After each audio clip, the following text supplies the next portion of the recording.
It's just past midnight, Thursday, July the 3rd, 2025. The A52 motorway near Cernadilla in northwestern Spain is quiet. Pine trees line the roadside. The stars hang low over the hills. There's no traffic, no streetlights. Just a cold stretch of road winding through the darkness. From the east, a Lamborghini Huracan moves fast, sleek, green, low to the ground. Its headlights cut through the dark like twin blades. It hugs the bends of the autovia, engine purring with power. Then in a flash, something goes wrong. A sudden pop. The tyre bursts, the car veers, screeching across the lane. It hits the barrier, flips and bursts into flame. A wall of fire lights up the trees. Shattered glass and twisted metal litter the roadside. By the time emergency crews arrive, it's too late. Inside the wreckage lie two men. One of them is Diogo Jota. Porto, northern Portugal, early 2000s. The heat presses down on the city like a thick, invisible blanket. It's late afternoon in Massarelos, a working-class neighbourhood full of narrow streets and steep hills. The smell of grilled sardines drifts from open windows. A dog barks somewhere. A motorbike growls past. But above all that, you hear it. The rhythm of a game. A ball hits a wall, then the ground, then someone's chest. Trainers squeak against the pavement. Kids shout, laugh, argue. A makeshift pitch takes shape between two parked cars, goalposts marked by old backpacks and plastic bottles. In the middle of the chaos is a skinny kid with short dark hair and sharp eyes. He doesn't yell, he doesn't show off, he just moves, always in space, always one step ahead. That's Diogo Jose Teixeira da Silva, but everyone just calls him Diogo.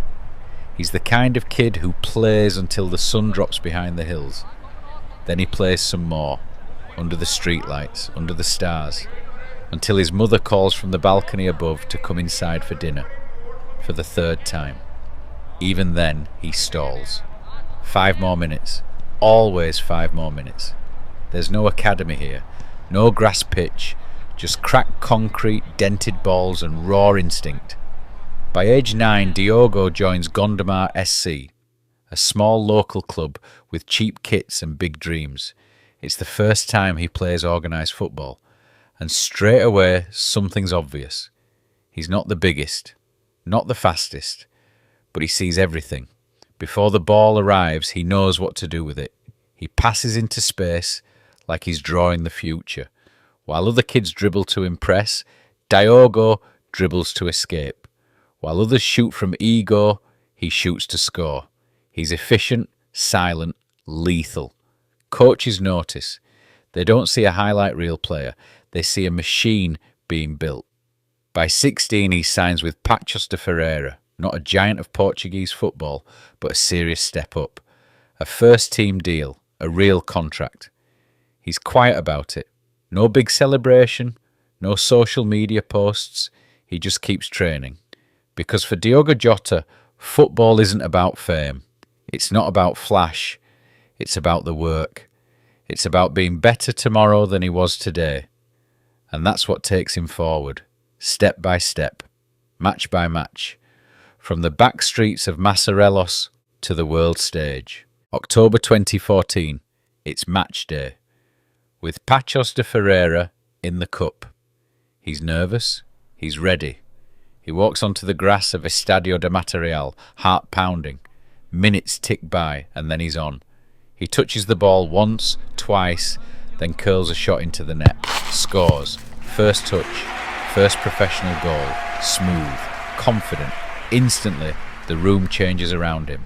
February 2015. Cold, crisp air in the Primeira Liga. He's on the bench waiting, watching. Then he's brought on just in time to make his league debut in a 2-2 draw.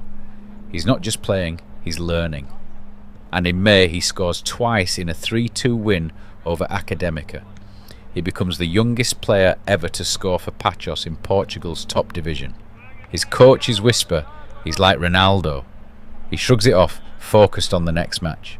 By the end of the season, 12 goals in 31 games. Pachos reward him with a 5-year contract. He moves into the club dorms, kills distractions, studies English, planning for the next step. July 2016 hits. Atletico Madrid spots him. A deal is done. 18 years old, a new life in Spain. But things aren't smooth. He doesn't break into Atletico's first team. Instead, he's loaned back to Porto. In October he makes waves, scoring a hat-trick against Nacional and later finding the net in a Champions League win over Leicester City. He's fast, direct, poised, ready for more. Summer 2017. He's on a flight to England. Wolves in the Championship. Nuno Espirito Santo brings him in. He lands on the pitch and immediately starts scoring. By January they trigger the buyout clause, €14 million. He paces up and down his new home. 17 league goals in that first season helped fire Wolves into the Premier League. He racks up more. First top-flight goal in December 2018, then a hat-trick against Leicester in January 2019, the second Portuguese player to do that in the Premier League, after Ronaldo. He's turning heads across Europe. Liverpool come knocking with 41 million and an offer he and the club can't refuse. When Diogo Jota steps onto the stage of Anfield for the first time as a Liverpool player, the air buzzes with anticipation. The echoes of victory still ringing after the club's first Premier League title in 3 decades. The city hums with hope and high expectations, and Jota carries that weight with quiet determination. At 23 years old, lean, focused and hungry, he arrives ready to prove himself. The roar of the Kop greets him like an old friend, filling him with both pride and purpose. This is not just another team. This is a family, a fortress, and a platform for greatness. His debut game sets the tone for what is to come. Within just 8 minutes, he finds himself perfectly positioned to slot home a precise, clinical finish. The stadium erupts in celebration, but beneath the cheers, Jota's mind is already looking ahead. This moment, as electric as it feels, is only the beginning of a journey that demands relentless effort, unyielding focus and unwavering resilience. Jurgen Klopp, the man who saw something special in the boy from Massarelos, watches closely from the sidelines. He's got fire, Klopp later remarks. A predator on the pitch, humble off it, and someone who simply never stops running. That relentless energy becomes Jota's trademark. He pushes through injuries and the crushing weight of expectation, answering pressure with sheer determination. Match after match, goal after goal, he carves out a vital role in a team chasing glory on multiple fronts. His impact is felt not only in the stadiums, but deep within the hearts of Liverpool supporters. Yet despite the growing spotlight, Jota remains grounded. His quiet personality, anchored by the love for his family and the memories of Massarelos, provides a steady foundation amid the whirlwind of elite football. Behind the scenes, the demands of professional football take their toll. Grueling training sessions, intense media scrutiny, and endless travel challenge him daily. But it is in these moments of adversity that his character shines brightest. He embraces the grind, knowing that every drop of sweat brings him closer to his goals. By 2022, Diogo Jota is no longer just a promising talent. He is a key pillar of a Liverpool side adorned with trophies. The FA Cup, the League Cup, and the cherished Premier League title all bear his mark. His teammates look to him for inspiration, and the fans celebrate his commitment and courage. June 2025, as the final whistle blows in the UEFA Nations League final. Portugal are champions. The players celebrate in waves, hugging, shouting, collapsing with joy. And among them, arms raised and heart full, stands Diogo Jota. He's done it again. Another title, another moment added to a career already heavy with honours. Premier League winner, FA Cup winner, League Cup winner, and now Nations League goal to wrap around his country's flag. The camera catches him smiling, his eyes crinkling in the soft light of that summer evening. It's not just pride on his face, it's peace, a deep sense that he's built something solid, something that will last. He doesn't stop there. Just days later, surrounded by family and close friends, he marries the love of his life. The same woman who stood by him through injuries, through setbacks, through the brutal schedule of elite football. Their 3 children are there. Their youngest giggles during the vows.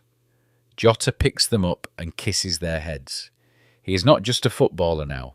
He is a husband. He is a father. And no one, not teammates, not coaches, not even he himself, has any idea that he has just lived the final full month of his life. It is July the 3rd.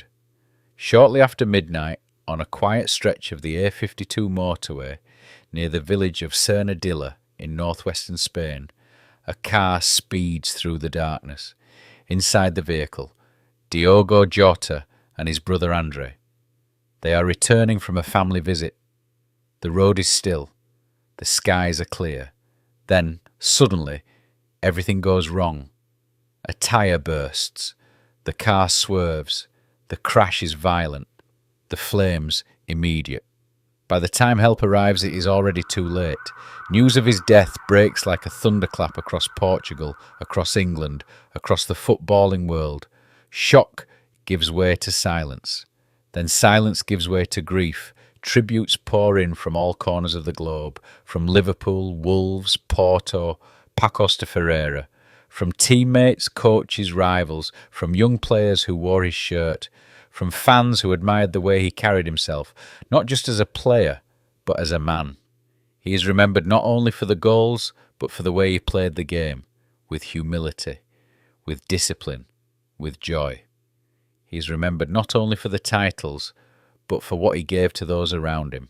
Trust, consistency, quiet courage. At Anfield, a mural appears on the outer wall of the stadium. It shows him mid-run, eyes focused, in full red kit. The caption is simple. Obrigado, Jota. Thank you. In Massarelos, where his journey began, kids still play football in the streets. They wear his number. They imitate his movement. Not because he was flashy, but because he made them believe that being hard-working, humble, and true to yourself could still take you all the way. Diogo Jota lived only 28 years, but what he built will last much longer. In the end, it wasn't about the headlines. It was about the moments, the movement, the meaning. And in those 28 years, he gave the world more than most ever do.